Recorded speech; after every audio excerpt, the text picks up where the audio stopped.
COVID-19 testing. They may offer the testing at their clinic. They may ask you to stay in your vehicle and may want to test you for the flu or test you for strep throat first, and then they may decide to do COVID-19 testing right.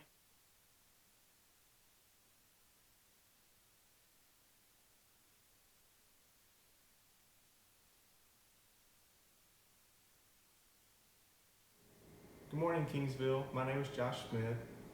I'm one of the deacons at Kingsville, and this is my wife, Christy. Good morning, KBC.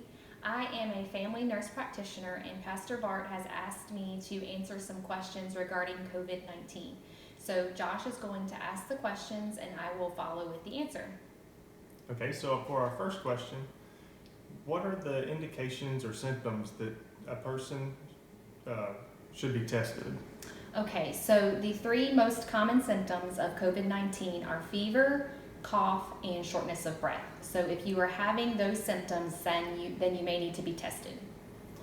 Okay, for our second question, when a person suspects that they need to be tested, whom should they contact first? So your first person that you would need to contact is your primary care provider or your family physician. I would call their office first. Do not just show up at their office. They probably have a protocol in place for those patients that need COVID-19 testing. They may offer the testing at their clinic. They may ask you to stay in your vehicle and may want to test you for the flu or test you for strep throat first, and then they may decide to do COVID-19 testing right there from your vehicle. Or they may ask you to go to another site to have testing done, but call their office first. Okay, in the event that they're not able to be reached, where should they go? Okay, so if you do not have a primary care provider or you cannot get in contact with your primary care provider, there are community health clinics that are open during the week. I know Wynn Community Clinic is open 7 days a week, and there are other more local community centers that are open and may offer testing. Again, contact them first by phone to see if they are offering testing and how their testing is being done. There is also a community site for testing that's at the Coliseum in Alexandria. For this next week, it will be available on Tuesday and Thursday from 1 p.m. to 3 p.m. And essentially, it is a drive-through testing site. So they have 3 tents set up. You will be screened at the first tent, and they will check your temperature. If you have a temperature of 100.4 or higher, they are supposed to test you there.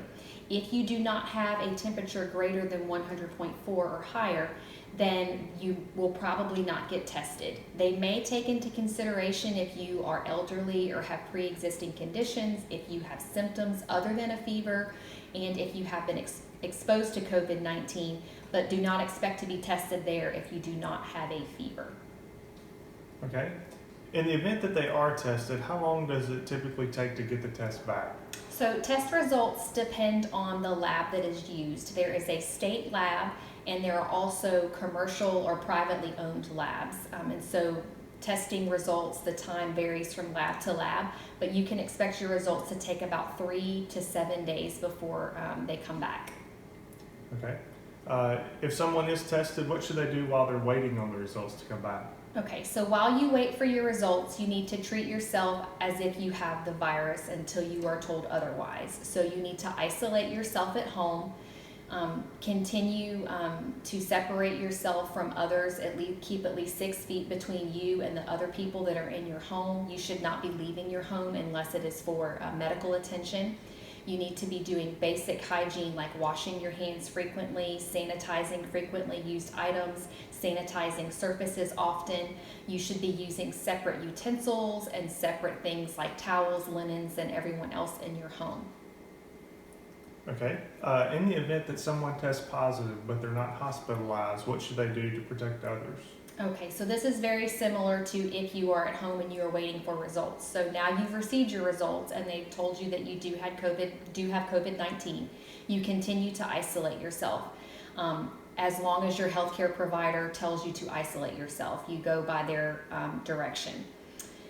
The best thing to do is to have a room in your home that is considered a sick room where only you stay during the time that you are isolated, and it would be best if you also had a bathroom that was only used by you.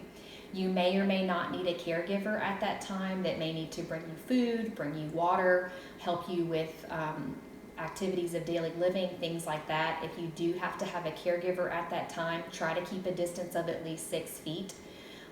Masks are difficult to come by right now, but if you have a mask as a sick person, it would be best if you wore a mask when that person was in your room.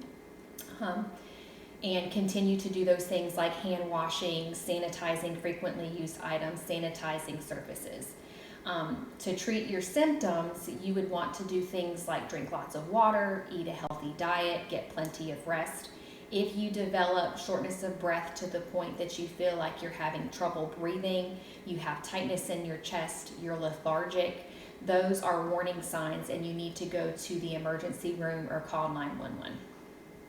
Okay, for our last question, what are some healthy choices or healthy habits that people can do during this time? Okay, so in general, even though we are to be staying at home right now and socially isolating ourselves from others, there are things you can do at home to just, in general, help your mental and your physical health, such as getting plenty of sunshine, going outside every day. Right now is a great time to develop an exercise routine. Make sure you're drinking plenty of water and you're getting plenty of rest.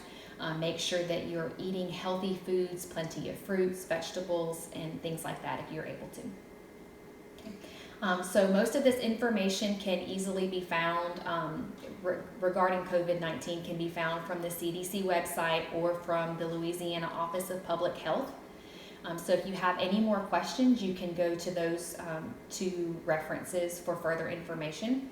You can also send me an email, or you can send BJ Colvin, who is also a family nurse practitioner. You can send him a message. Both of our emails have been sent out as part of the COVID-19 leadership team that's being sent out with the KBC emails. Good morning, Kingsville. My name is Josh Smith. I'm one of the deacons at Kingsville.